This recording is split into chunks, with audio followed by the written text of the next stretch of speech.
بسم اللہ الرحمن الرحیم۔ ترمذی ثانی کا سبق ہے باب ما جاء فی کراہیۃ الاکل من وسط الطعام۔ وبه قال حدثنا ابو رجاء قال حدثنا جرير عن عطاء بن السائب عن سعيد بن جبير عن ابن عباس رضي الله عنهما عن النبي صلى الله عليه وسلم قال ان البركة تنزل وسط الطعام فكلوا من حافتيه ولا تأكلوا من وسطه۔ هذا حديث حسن صحيح إنما يعرف من حديث عطاء بن السائب، وقد رواه شعبة والثوري عن عطاء بن السائب وفي الباب عن ابن عمر رضی اللہ عنہما۔ باب امام ترمذی رحمہ اللہ نے منعقد فرمایا ہے کراہیت الاکل من وسط الطعام، یعنی برتن میں اگر کھانا موجود ہو تو اس کے درمیان میں سے کھانا کھانا مکروہ ہے، ناپسندیدہ ہے۔ بہرحال برتن میں اگر کھانا موجود ہے تو اپنے سامنے سے کھانا، برتن کے کناروں میں سے کھانا، یہ کھانے کے آداب میں سے ہے۔ اور برتن کے درمیان میں کھانے سے نبی صلی اللہ علیہ وسلم نے جو منع فرمایا ہے اس کی علت نبی صلی اللہ علیہ وسلم نے اس حدیث میں بیان فرمائی ہے، ان البرکۃ تنزل وسط الطعام، کہ کھانے کی برکت وہ کھانے کے درمیان میں نازل ہوتی ہے۔ اگر بندہ درمیان میں سے وہ اٹھا لے، وہ کھا لے، تو پھر وہ نزول برکت کا سلسلہ رک جاتا ہے۔ تو اس لیے ایک تو علت یہ ہے، اور دوسری علت اس کی طبعی کراہت ہے کہ اگر ایک آدمی کے ساتھ کئی لوگ کھانا مل کر کھا رہے ہیں اور یہ آدمی درمیان میں وہ ہاتھ ڈال کر کھا رہا ہے، اپنے سامنے سے نہیں کھاتا، تو ساتھ کھانے والوں کو ایک طبعی کراہت اس وجہ سے محسوس ہوتی ہے۔ تو اس وجہ سے نبی صلی اللہ علیہ وسلم نے ایک تو خود علت اس حدیث میں بیان فرمائی ہے، اور دوسری وجہ علماء نے یہ بھی بیان فرمائی ہے۔ فرمایا کہ فَكُلُوا مِنْ حَافَتَيْهِ، حافہ یہ جانب اور طرف کو کہا جاتا ہے۔ فرمایا کہ اس کے کناروں میں سے کھایا کرو، وَلَا تَأْكُلُوا مِنْ وَسَطِهِ، درمیان میں سے نہ کھایا کرو۔ ہاں، اگر کھانے کی مختلف انواع کی چیزیں ہیں کہ کناروں میں الگ انواع کی چیزیں ہیں اور وسط میں الگ نوع کی چیزیں رکھی ہیں، تو پھر جس نوع کی چیز جہاں رکھی ہے وہاں سے اٹھا کر کھانا جائز ہے۔ مثال کے طور پر ڈرائی فروٹ ہیں، درمیان میں جو کچھ اور قسم کی چیزیں رکھی ہوئی ہیں، کناروں میں الگ الگ قسم کی چیزیں رکھی ہوئی ہیں، تو اب لازمی بات ہے کہ درمیان والی چیز وہ الگ نوع کی چیز ہے۔ اگر بندہ وہاں یہ سوچے کہ ادھر سے اٹھاؤں گا تو اس حدیث کی مخالفت لازم آئے گی، حالانکہ اس کا جی چاہ رہا ہے کہ اس کو کھائے، تو ایسی بات نہیں ہے۔ اگر مختلف نوع کی چیزیں ہیں، درمیان میں الگ نوع کی چیز ہے اور کناروں میں الگ انواع کی چیزیں ہیں، تو ایسی صورت میں درمیان میں سے جس کا اس کو کھانے کو جی چاہے وہ چیز اٹھا کر کھا سکتا ہے، تو وہ اس حدیث کی مخالفت اس سے لازم نہیں آتی۔ بہرحال کھانا کھاتے ہوئے یہ کھانے کے آداب میں سے ہے کہ برتن کے درمیان میں ہاتھ ڈال کر کھانا نہ کھائے، بلکہ سامنے سے، اپنے سامنے سے اور برتن کے کنارے سے وہ کھانے کی ابتدا کرے اور اسی سے کھانا کھائے۔ اگلا جو باب منعقد فرمایا ہے باب ما جاء فی کراہیۃ اکل الثوم والبصل۔ وبه قال حدثنا اسحاق بن منصور قال حدثنا يحيى بن سعيد القطان عن ابن جريج قال حدثنا عطاء عن جابر رضي الله عنه قال قال رسول الله صلى الله عليه وسلم من أكل من هذه قال أول مرة الثوم ثم قال الثوم والبصل والكراث فلا يقربنا في مساجدنا۔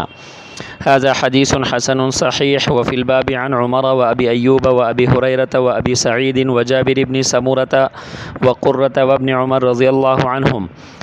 باب ما جاء في الرخصة في أكل الثوم مطبوخا۔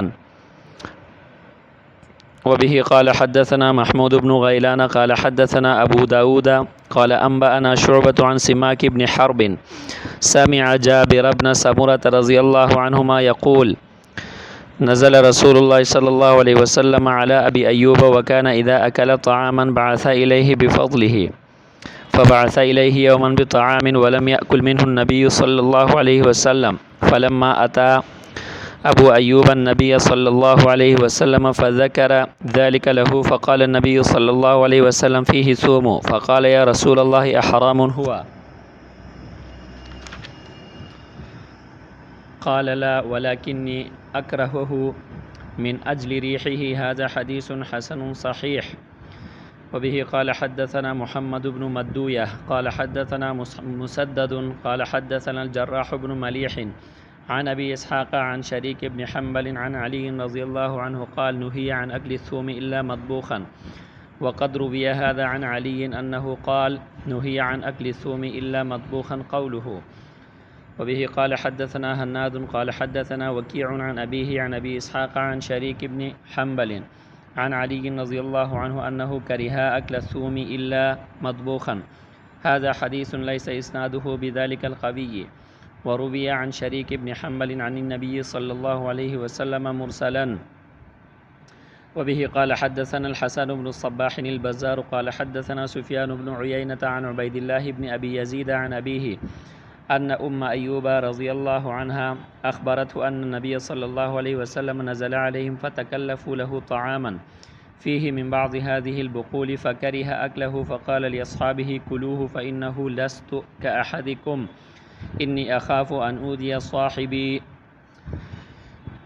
هذا حديث حسن غريب صحيح غريب. وأم أيوب هي امرأة أبي أيوب الأنصاري رضي الله عنها وعنه.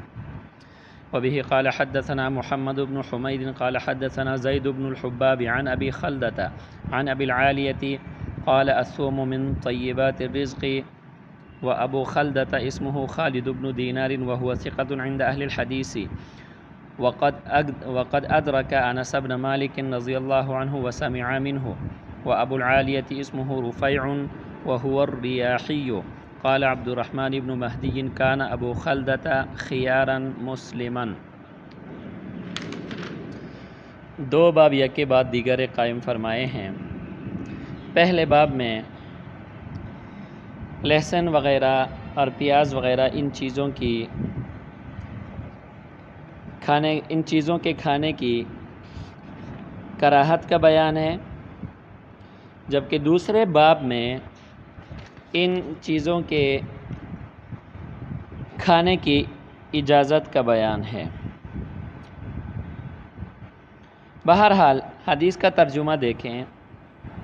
حضرت جابر رضی اللہ تعالیٰ عنہ کی روایت ہے، فرماتے ہیں کہ نبی صلی اللہ علیہ وسلم نے ارشاد فرمایا من اکل من هذه قال اول مرۃ اصوم. نبی صلی اللہ علیہ وسلم نے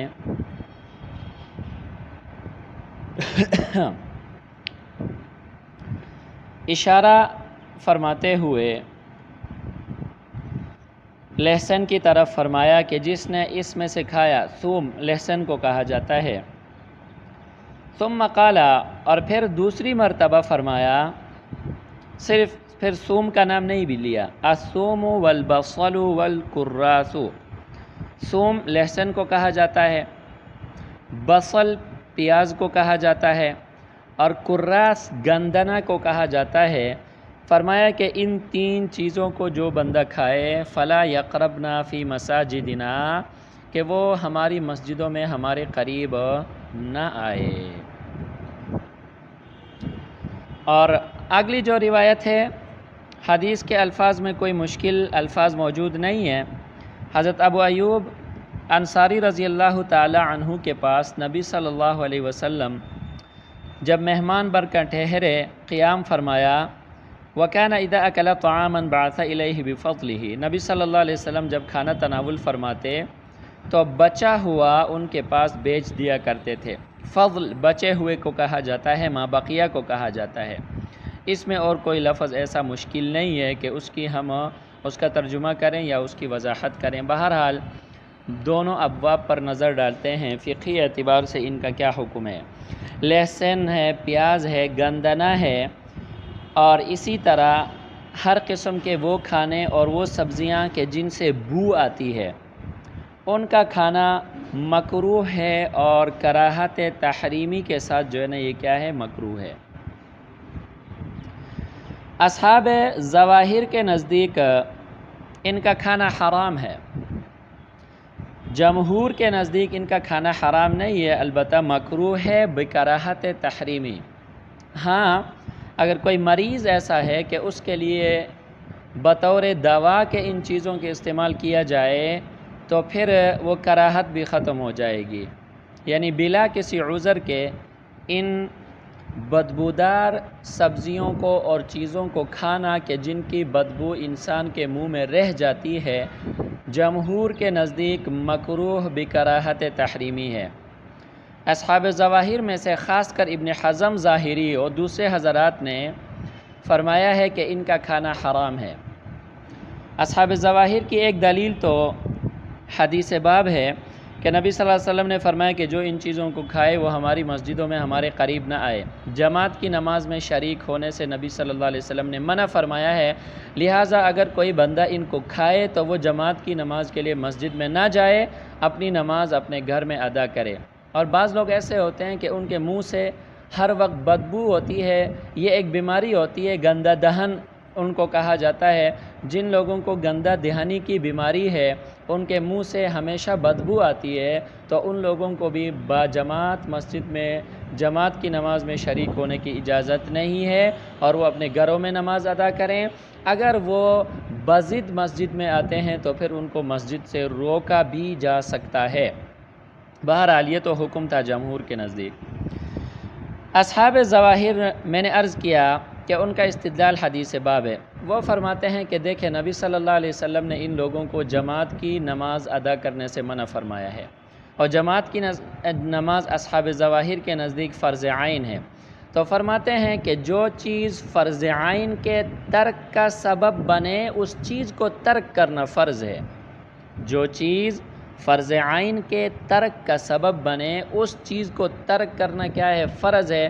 اور نبی صلی اللہ علیہ وسلم نے ان لوگوں کو جو حکم دیا ہے کہ وہ ہماری مسجدوں میں نہ آئیں، ہمارے ساتھ باجماعت نماز میں شریک نہ ہو جائیں، تو اس کا تقاضا یہ ہے کہ ان کا کھانا حرام ہونا چاہیے، کیونکہ یہ ترک فرض کا کیا بنتے ہیں؟ سبب بنتے ہیں۔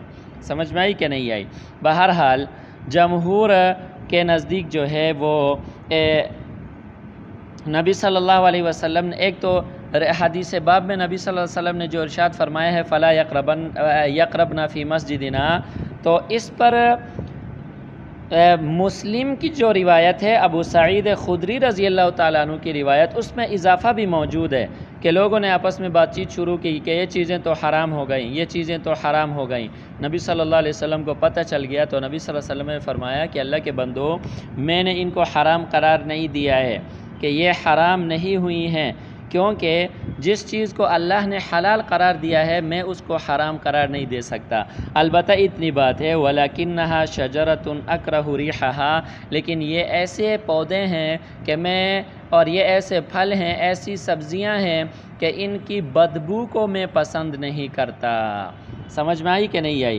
اسی طرح بعض روایات میں یہ بات بھی آتی ہے کہ مسجد میں چونکہ فرشتے ہوتے ہیں، فرشتوں کو بھی اور لوگوں کو بھی کیا ہوتی ہے؟ اس سے تکلیف ہوتی ہے، تو اس تکلیف کی وجہ سے، اس بدبو کی تکلیف کی وجہ سے نبی صلی اللہ علیہ وسلم نے منع فرمایا ہے۔